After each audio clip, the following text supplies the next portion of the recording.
Chapter 10. Captain Charlie Twinkle Toes Tweedy, retired, the chief house detective of the Dell Hotel, was in a very good mood indeed. Housekeeper, Mrs. Lana Doone, had reported that, according to her girls who had cleaned the rooms, only 5 rooms on the east side had been missing tissue boxes that morning.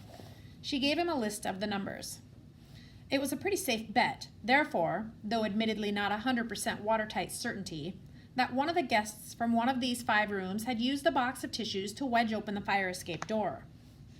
The detective took the list to the reception desk and asked for details on the guests. Of the 5 rooms, 3 of the people had already checked out, which left 2 people to investigate on site. Of course, it was possible that the culprit had been one of the 3 who had already left. It was also possible that it was one of the 2 remaining, so Tweedy would start with them. They were a Mr. Norton Lisp in room 1651 and a Miss LaFay McNally in room 1428. Next to LaFay's name on her hotel registration card was written minor. This didn't mean that someone had wrongly recorded her profession as someone who dug for coal or tin or such like. That kind of minor is spelled with an E. This kind of minor, with an O, simply means that LaFay was a child. The card also said, "In the care of Malcolm Kent, tap and type competition." The cogs started whirring in Tweedy's brain. He'd met a little girl by the elevators who'd said that she was staying in the hotel and was in the typing competition. He'd also seen the back view of a girl, which could most definitely have been her, when he'd looked out of the fire exit wedged open with the tissues, alarm ringing. She'd been in the distance and walking ever so innocently, but it was the same girl. He was sure of it. He remembered having thought there was something familiar about the girl when she'd spoken those few words to him. The detective was now convinced that LaFay had been the one to wedge open the door. Call it a hunch, call it a detective's intuition. Call it what you will. It wasn't a matter of having evidence or undeniable proof. It was a gut feeling, after years on the job, that he'd found the guilty party. But guilty of what? Wedging open a door? But why? To let someone sneak in the back way, of course. Tweedy made his way to room 1428 and knocked on the door. There was no reply. He knocked again, still no reply. He pulled a large key out of his pocket. This was the master key. This key was what's called a skeleton key. It could open every locked door in the Dell. The chief house detective slipped it into the keyhole of LaFay's room, turned it, and walked inside. The maid had come and made the bed, cleaned the bedroom and bathroom, changed the towels, and replaced the missing box of tissues, but if there were still clues to be found, old Twinkle Toes Tweedy would find them.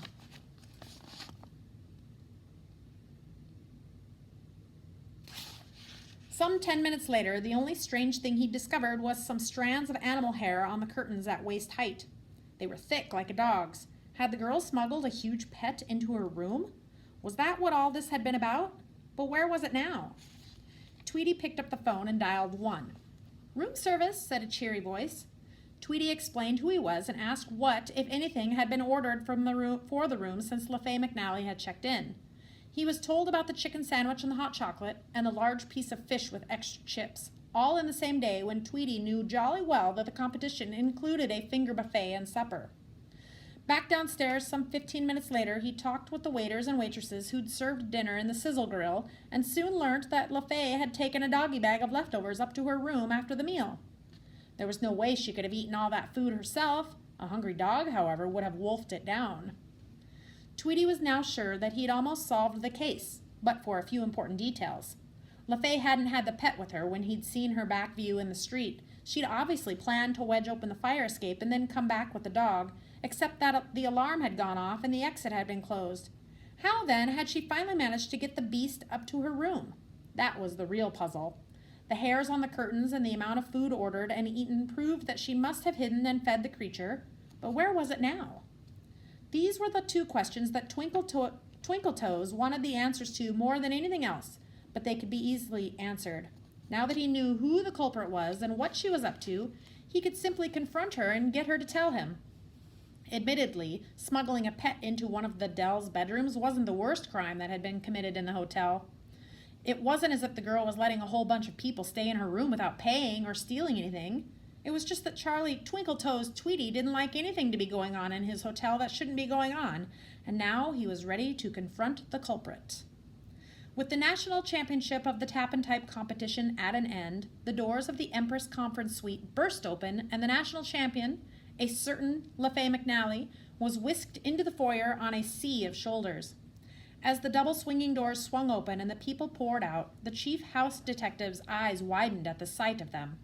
He recognized Malcolm Kent as one of the organizers and Mr. Peach as the well-known beat poet and ventriloquist, and there was no mistaking LaFay, though she looked a lot happier than when he'd spoken to her by the elevators. She was radiating happiness, beaming with pride and bursting with joy all at once. She was giving off so much heat that she'd have melted a snowman at 10 paces. Not that snowmen or snow women were allowed in the Dell, unless, of course, they had a reservation. But it was the McNally family as a whole that struck Charlie Tweedy like a slap on the back. Those red freckles, the sticky-out ears, the wet, red, wiry hair, and the buck teeth. Surely they couldn't be? They couldn't be. But they looked so much like him, they must be. That's why little LaFay had looked so familiar when he first laid eyes on her. They must be Rufus McNally's family. His children. McNally was a common enough name, but with those features, there was no doubt about it.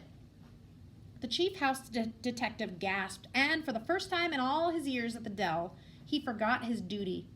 He forgot that he should be questioning LaFay about smuggling an animal up into a room against hotel policy. Instead, he simply wanted to whoop with delight. So that's exactly what he did. He broke out into a little dance on his tippy-tippy toes. For a big man, he danced with great elegance, which was a strange sight indeed, made even stranger by the fact that he had the broadest grin he could fit on his face without planning permission. It was big. Anyone who'd just walked off the street into the foyer of the Dell would have been in for a surprise. The Large family were leaving in en masse, which is French for in one big lump, which is appropriate when you consider who we're talking about. Graham's dad, David Large of Large Lunches, kept on slapping the back of his son's neck and calling him a cheat.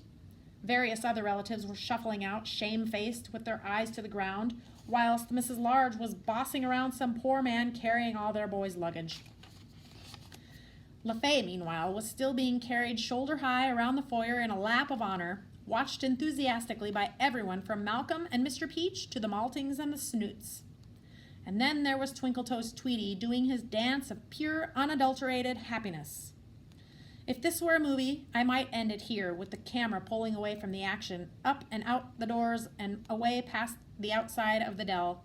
Because this isn't a movie, the receptionist picked up a phone and called the manager. "I need you in reception," he said. "There's some weird things going on." There's a picture of the weird things going on. Now, I think I'd be failing in my duty as the narrator of these unlikely exploits if I didn't take the time or trouble to explain why Twinkle Toes Tweedy was dancing with delight at having come face to face with Rufus McNally's 5 children, Jackie, Albie, Joshua, LaFay, and Fergal. Most of you will remember that he was a retired policeman, but some of you will also remember that way back on page 27, I said that he was an ex-naval man.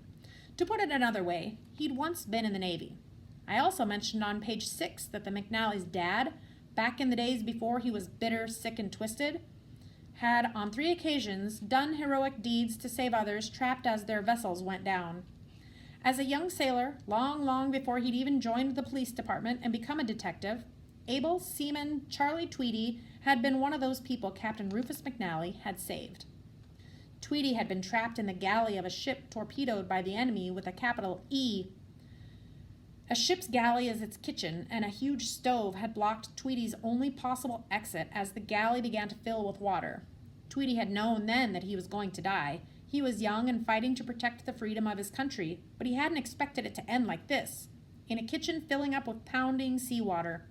Then Captain Rufus had appeared like some comic book hero. This was Rufus McNally before he lost his leg. This was Rufus McNally, the highly decorated ship's captain who never lost a man if he could help it. At great personal risk to himself, he'd made his way through the Mary Jane and had already freed and rescued a number of other sailors before reaching Tweedy in the galley. What was all the more brave was that this wasn't even Rufus McNally's vessel. He'd boarded the Mary Jane when the ship had been hit, and its captain hadn't answered his radio messages. A captain often went down with his own ship. Rufus McNally was risking going down in another man's.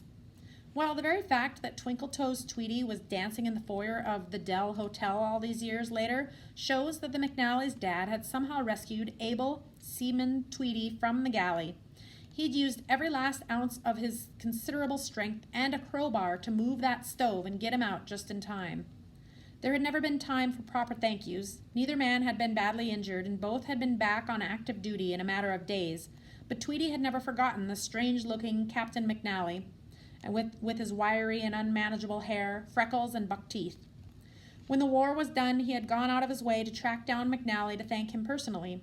The naval office wouldn't give out his address, but had forwarded Tweety's letters to Rufus, who, now with one leg and hate in his heart, had never even bothered to read them. He would have torn them up if his wife hadn't returned them unopened out of politeness. There's a picture of the rescue. Although Tweety had stopped actively trying to track down McNally, and out of respect, he'd never abused his power as a policeman to find out from official records, not available to the public, where his savior lived, he'd often wondered whether Rufus McNally had a family or what he was doing now. And all these years later, Charlie Twinkle Toes Tweety had absolutely no doubt that these were the man's children in front of him now.